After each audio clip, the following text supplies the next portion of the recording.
I'm Sara Murray from the Wall Street Journal, and we are here with Yong Kim, the president of the World Bank at the Wall Street Journal CEO Council.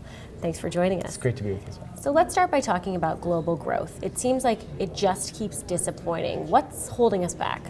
Well, the situation that I reflect on is when I took this job about 18 months ago.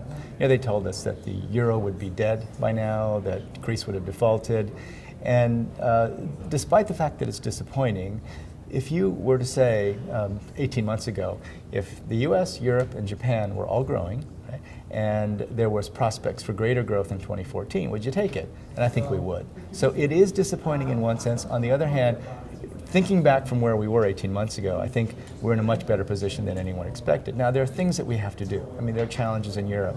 Europe has to move toward a banking union. They're doing analysis of the assets of the different banks now. They've got to keep going.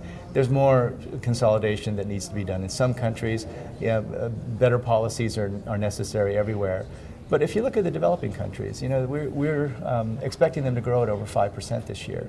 And so while, again, China and India are not at the 10% growth rates that they were at before, there's some data from the third quarter that's a bit more encouraging. Still, again, there's a lot of work to be done, but I'm not quite so pessimistic as some. Okay. One of the things you've been spending a lot of time on lately, of course, is disaster relief in the Philippines. We are now spending trillions of dollars on that kind of disaster relief. What can we do to better prepare for this, to mitigate the damages? Well, what we know is that if you spend $1 on prevention for these disasters, it pays itself back 3 to 4 times in terms of savings once these disasters happen. And there are some interventions, specific ones like early warning systems, that pay themselves back for every $1, $35. So if you look at the situation in India with Cyclone Phelan, very few people lost their lives, and part of it was because we put in this early warning system along with the Indian government some time ago.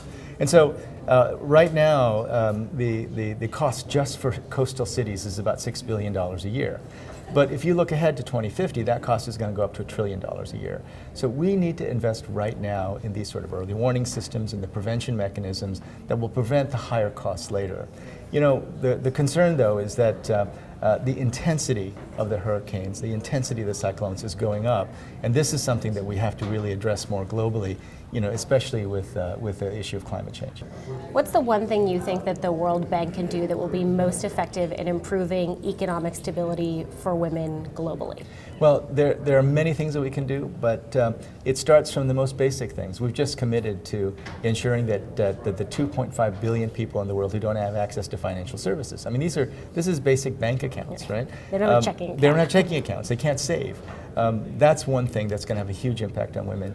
The vast majority of our conditional cash transfer programs, where we give money directly to poor people, go to women.